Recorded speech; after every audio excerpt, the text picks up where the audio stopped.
Bellevue's Dark Shadows of the Past audio walking tour. The Menagerie. Welcome to Bellevue's only metaphysical shop, where myth and mystery collide with reality daily, and where your tour begins. Let's begin our Dark Shadows of the Past walking tour with the legend of the Demon of Bellevue. As any good daughter would do, a woman we'll call Jane Doe moved to Bellevue to care for her ailing mother roughly 15 years ago. While she was expecting long, emotionally draining days, what she wasn't expecting was the terror. Jane experienced many paranormal phenomena, none more jarring than her bed being regularly and violently shaken as she tried to sleep. Her mother soon passed away, and it took no time at all for Jane to pack up the house and flee, praying that whatever was in that house did not follow.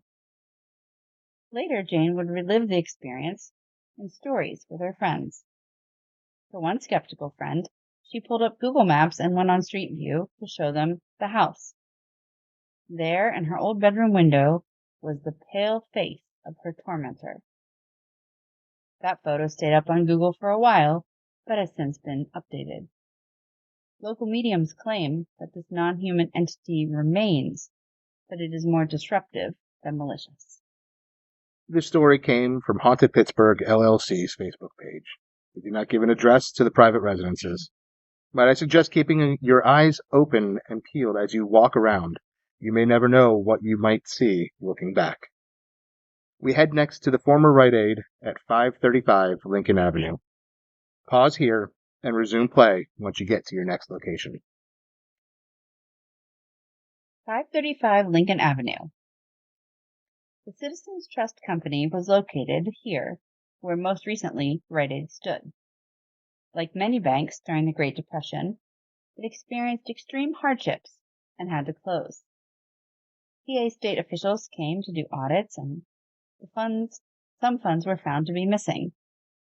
In November 1931, Secretary-Treasurer Ansley D. Smith was arrested and charged with the embezzlement of $35,000. He was convicted in January 1933 and sentenced to 8 to 11 years in the county jail. The Citizens Trust Company was sold in August 1935, and the building became a supermarket. Pause here and head just a couple doors down to 531 Lincoln Avenue, where India Curry King now sits. Press play when you're in position and ready. 531 Lincoln Avenue. Did you know there used to be an Isley's shop, Sweet William Restaurant, here in Bellevue? The building, which once again sits empty, hasn't brought its residents any luck over the years. In 1966, a small fire, which fortunately caused little interior damage, occurred. However, just 13 years later, on April 25, 1979, they experienced a much larger fire, this time costing nearly $140,000 in damages, modern equivalent of approximately $620,000 today. The fire started above a walk-in cooler and was not discovered until around 10:30 p.m. Luckily, there were no serious injuries sustained during the fire. Our fourth stop will take you to Classic Chevrolet at 500 Lincoln Avenue. Pause now and begin again when you're ready. Before Classic Chevrolet and Modern Horsepower took over the corner of North Belf and Lincoln Avenue, a different type of horsepower could be found here. The Cray Brothers livery provided residents with a place to board their horses, and Bellevue's first undertakers and embalmers were housed here as well. This joint business venture allowed the owners to have easy access to the horses and carriages they would need to pull the hearses for local funerals. While the Cray Brothers client list has been lost to time, you can bet that many of the important Bellevue settlers came through the livery on their way to their homesteads. Listen closely. Is that an exhaust system you hear? Or perhaps the clip-clop of hooves on one of Bellevue's historical brick roads? Your next walk takes you to Bain Library. Might I suggest taking the stairs to your right and go up through the park. You will get a wonderful view of the house. And if you're lucky, you may catch the glimpse of our next story's main character in the second floor window. Hit play when you're ready. Andrew Bayne Memorial Library. One of the main hubs in the borough of Bellevue is the big house on the hill, Andrew Bayne Memorial Library. But did you know that the library never actually belonged to Andrew Bayne? The Baynes were one of the original families living in the hilly terrain north of Pittsburgh when Bellevue was incorporated in 1867. Andrew and his wife, Mary Ann Matthews, occupied the lane in the northeast section of the town. Their two daughters, Jane and Amanda, were each given a section of land to build houses with their husbands. Both sisters found themselves widowed young and without children. Jane Bayne Teese bequeathed her land to Amanda Bayne Balfe, knowing that all the land would be given to the borough for a library and park to honor their father. After her death in August 1912, Amanda Balfe's home and the surrounding 4 acres were turned over to Bellevue, and the adjoining streets were renamed Teese and Bayne Avenues to honor Jane and Amanda. Amanda also wished for her beloved elm trees to never be removed. The Balfe home was designed by Amanda's husband, James Madison Balfe, a prominent local architect. It is a classic example of Victorian domestic architecture, with a pitched gable roof, large asymmetrical front porch, and marble fireplaces. The downstairs houses the adult collection, and upstairs in the former bedrooms, you can find the children's collection and a conference room, while the third floor is simply attic storage. You can access the second floor via the original staircase while stopping to admire the stained glass window donated by the O'Hare family in 1997. The windows feature a center medallion honoring the Lone Sentinel, the last remaining elm tree from Amanda Bayne's time on the property. Many have reported that right around that time, Amanda's spirit became more active in the library. She enjoys turning on lights, playing with computers and equipment, and finding objects, including books. Staff and patrons have often heard her footsteps as she walks around upstairs. Many neighbors have reported seeing a woman looking out of the windows of Amanda's former bedroom. The Friends of Bayne Memorial Library hosts several ghost tours a year, but you can also visit the library to see if you could say hi to Amanda. On a personal note, we've waved goodnight to Amanda countless times getting into our cars after closing the shop. Pause here for the quick walk to Bayne's Cannon, located at the corner of North Balfe and Teese. See you soon. Bayne Park Howitzer and Flints. While you hear the sounds of children laughing and playing at the park or skating on the ramps, take a minute to reflect on some memories of wars impacting Bellevue's residents. As the borough continued to build new homes, sidewalks, and roads, many pieces of flint were found on the property at the corner of North Balfe and 4th Avenues. This reflects the indigenous populations that lived in the area prior to Bellevue's resettlement. We honor those from the Monongahela tribe that originally called these lands home. In 2021, the U.S. Army began loaning a 105mm howitzer to the borough as a memorial to those who have served.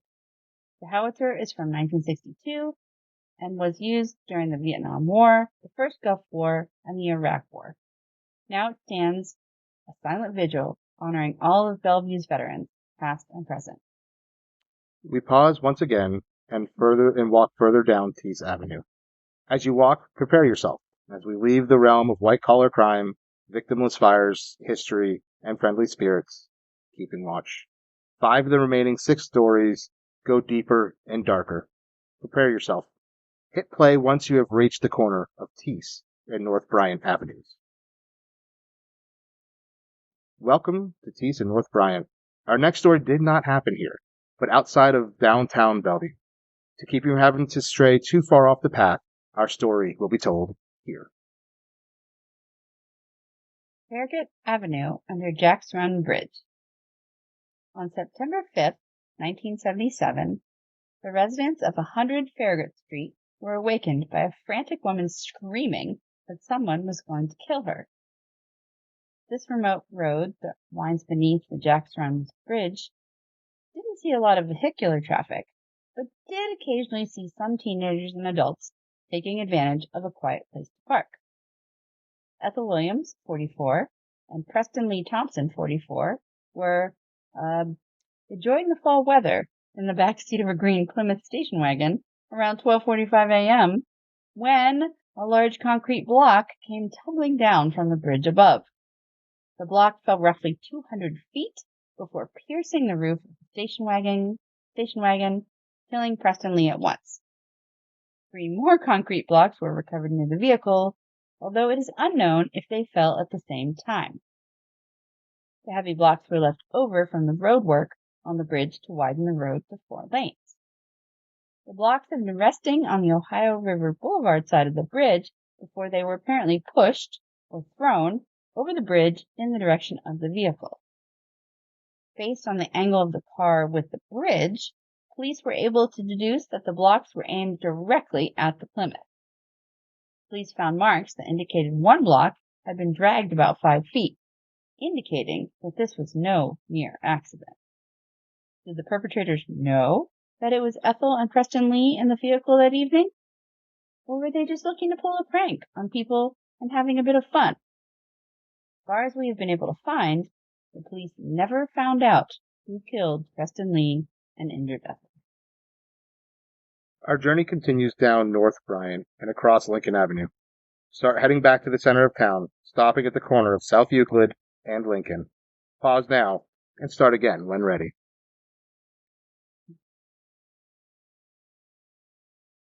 260 Lincoln Avenue, at the corner of Lincoln Avenue and South Euclid Avenue. The Moorcroft murders might just be the darkest shadow on Bellevue's past. On the night of April 12, 1948, Margaret Moorcroft readied her 4 children for bed and straightened up their toys before getting herself ready for bed in a nightgown, blue robe, and slippers. Her husband Gilbert, a solicitor for Bellevue Borough and the school board, was out for the evening attending 2 different meetings. Before he left for the evening, he kissed his wife and asked her how she felt. Her response, "I'm fine." Gilbert returned home at approximately 1:30 a.m. and sat down to enjoy a nice drink and read the newspaper. Nothing was amiss in his home, or so he thought. Just before 2 a.m., Gilbert ascended the stairs to kiss his children goodnight and head to bed. He started in the room with his daughter, Susan Toy Sue, age 7. As he picked up his little girl, he felt something wet and sticky. Switching on the lights, he was horrified to discover blood on his daughter. Sue was dead. He frantically began searching for his 3 other children. Nancy, 8 months old, was found dead in her crib. Dougie, age 3, was found still breathing in another room. Gilbert Jr. Tucker was located in his father's twin bed, barely breathing. All had a single gunshot wound to the right side of their head. Margaret Moorcroft herself was found at the foot of her twin bed, dead, with a .38 caliber automatic found near her right hand. At once, Gilbert ran to his brother Ralph's house at 101 South Euclid. An ambulance was called immediately for the 2 young boys. They were taken to Suburban General Hospital, where Tucker died at 4:27 a.m. and Dougie 49 minutes later. It is documented that Margaret Moorcroft had been undergoing treatment for acute melancholia and a form of nervous breakdown after the birth of her last baby. She had been admitted to Shadyside Hospital from January 15th to February 14th. She was allowed to return home when her condition significantly improved, but she was still returning weekly for electric shock treatments at St. Francis Hospital. Relatives stated that she had threatened suicide in the past, but had never threatened to harm the children. All 5 are buried at the Uniondale Cemetery at 2200 Brighton Road. What happened at the Moorcroft home was a true tragedy, still felt by those who lived there. The house is still home to some of the Moorcroft spirits who are stuck in an endless loop of play, sorrow, and death. Our next story takes place on the corner of South Euclid and Laurel Avenue. If you wish, go down to the corner, pause now, and start when you get there. However, you will need to walk back up to this corner after, so if you wish, you may listen here.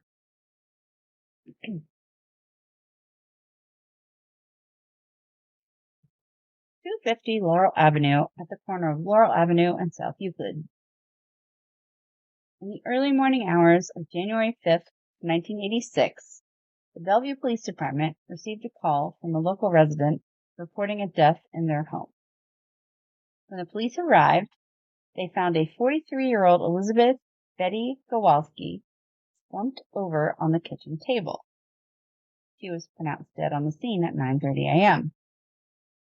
The 911 call had come from her husband, Edward, 53 years old, who claimed the two had been arguing when the stabbing occurred. The only problem? Betty was sitting at the kitchen table in her night clothes with two apparent stab wounds in her back from a kitchen knife. Ultimately, Edward was found guilty of third-degree murder, but he was determined to be mentally ill in a non-jury trial. He faced 10 to 20 years in prison. Betty was the mother of Laura L. Kotwitz and Raymond E. Kotwitz, grandmother of Crystal E. Kotwitz, Raymond's daughter of Earl and Irene Taylor, and sister to many. She is buried in the Uniondale Cemetery located at 2200 Brighton Road, 15212. Further research on Edward Kowalski did not yield strong results on what his future held. However, his brutality is still felt by Betty's relatives, who say no one deserves to be murdered. We now continue west to CVS, formerly known as the Bellevue A&P. The Bellevue A&P store, 355 Lincoln Avenue, today the location of a CVS. Throughout Bellevue's history, there have always been reports of retail theft plaguing the business district. During our research, theft and car accidents were a steady constant in the area in what was the 70s and 80s. However, one retail theft case stood out. On August 29, 1976, employees at the Bellevue A&P store were going about their daily business when a man approached them. He held a small caliber pistol and demanded all the money the store had at the time. The employees rushed to meet his demands with shaking fingers. The thief got away with between $2,000 and $3,000, including a few of the employees' wallets. Luckily, police were able to identify the thief quickly and bring a feeling of safety back to the borough. We pause the stories here and head down to South Fremont Avenue. Once again, the shadows are leading us off the convenient path. You may head down to the bottom of South Fremont, where it naturally turns wrapping around the block, or you may stay here on Lincoln Avenue, where the two roads meet. When you get to your destination, press play.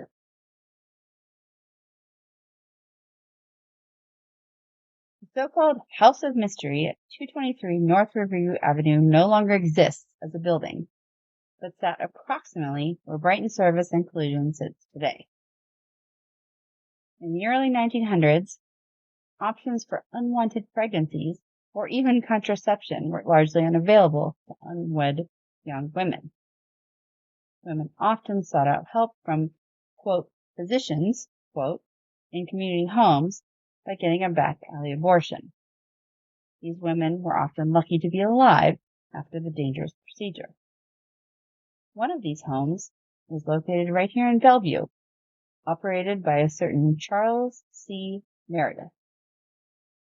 The so-called House of Mystery was a large 3-story, 12-room building with its rear overlooking the Ohio River and the Bellevue station of the Pennsylvania Line's west. On one side of the house is a deep ravine, down the side of which steps lead to the station, and along the edge runs West Riverview Avenue. Women would enter the house and just go missing. The house might have remained a mystery forever had it not been for the disappearance of two women, Dorothy Arnold, a New York socialite, and a Mrs. Myrtle Allison. Dorothy Arnold left her home in the Upper East Side of New York on December 12, 1910, never to be seen again. One of the more widespread rumors surrounding her disappearance was that she had become pregnant from her Pittsburgh-based lover, George Griscom Jr. This rumor grew credibility after the raid on the House of Mystery, when Dr. H.E. Lutz testified that Dr. Meredith had told him that Arnold had died there. Dr. Lutz claimed that, like many other women who had died there, her body was burned in a furnace. The story could not be verified. Meanwhile, Mrs. Myrtle Allison, a boarding house housekeeper from Wolfensburg, had disappeared from her home on March 13, 1913. Through some detective work and the persistence of her brother, they were able to discover that Mrs. Allison had visited Dr. Lutz's office shortly before her disappearance.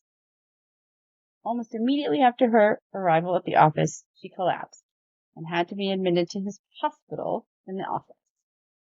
Dr. Lutz claimed that her condition was so bad that she could not be sent away.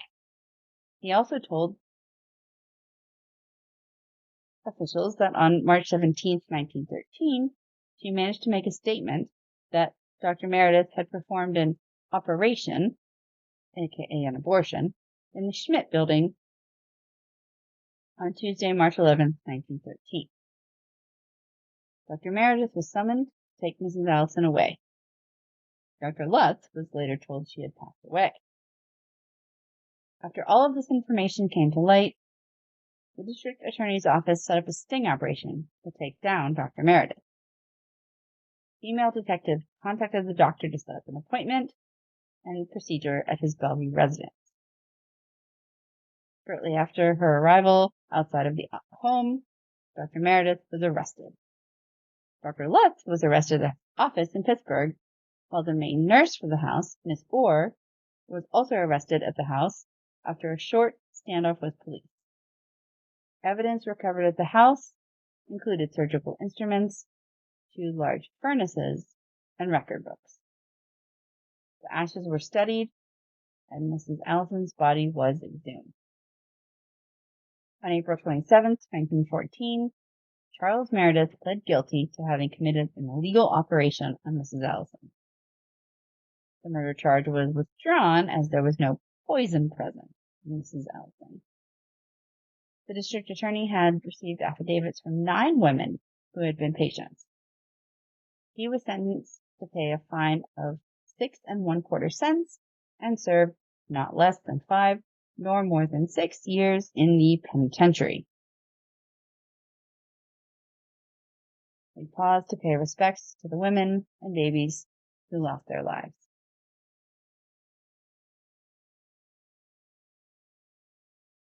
We leave now for our final destination, the corner of Sheridan and Lincoln Avenue. We will be waiting.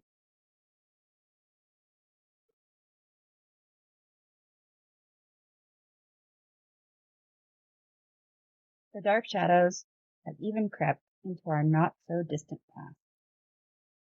We now share the story of Rachel Ray Dowden.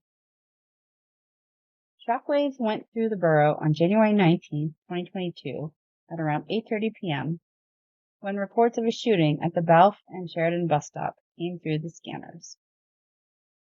Police raced to the scene to find the victim, Rachel Ray Dowden, shot multiple times. Ray was rushed to Allegheny General Hospital, where she sadly passed away just after 9:15 p.m. Ray was only 28 years young, with a whole life ahead of her when this incident occurred. She was a mother of 2, a daughter, a sister, and a friend to many in the area. She was also a woman trying to escape her own past, including an abusive relationship. In February 2020, Ray filed a protection from abuse order against D'Angelo Ziegler, telling the judge, "I'm afraid he will find me and cause harm, physically, or kill myself and my mother. He is very emotionally unstable." In November 2021, Ray received a protection from abuse order because of the history of domestic violence. On January 6, 2022, she told police that Mr. Ziegler had shown up at her house, took her own gun away from her, struck her in the head with it, and left with the gun in his possession. Just 13 days later, he would bring that same gun to Bellevue, where he knew he would find Ray waiting to catch a bus home from work and shoot him. Ray's family and friends have had to wait years for justice. Multiple appeals and delays have set the trial back. It is now moving towards a trial date in January 2026, with D'Angelo Ziegler facing the death penalty.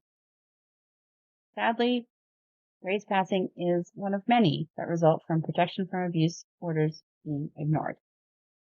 Alina's Law, a bill that aims at protecting domestic violence victims by requiring electronic monitoring of those with PFAs, has stalled in the PA legislation for years. It was reintroduced in the 2025 session as SB 123 and HB 104. Both bills now sit with the Judiciary Committee. If you or a loved one is in a domestic violence situation, there are resources available. You can text 911 from your phone, call the Crisis Center North 24/7 hotline at 412-364-5556, or text them at 412-444-7660, or call the National Domestic Violence Hotline at 1-800-799-7233. This completes the Bellevue Dark Shadows of the Past walking tour. Before we go about the day, I ask that you close your eyes, take a deep breath, and spend a moment remembering and reflecting on those we discussed today. But when you open your eyes, see not the shadows, but the light that chases them away. See this beautiful town and the wonderful people who inhabit it. Then go and enjoy the rest of your day. Bellevue Dark Shadows of the Past was brought to you by Bellevue Forward, a nonprofit organization dedicated to the betterment of their community. With special thanks to our storyteller and conceptualist, Adriana Wright, and researcher and script author, Heather Waleski. Narrated by Patrick Kaderka, Vice Chair, Bellevue Forward, co-owner of the Menagerie, and co-host of The.Conclave.Podcast, whose platform we borrowed today. Remember, the past is always with us, and we carry the people in our hearts.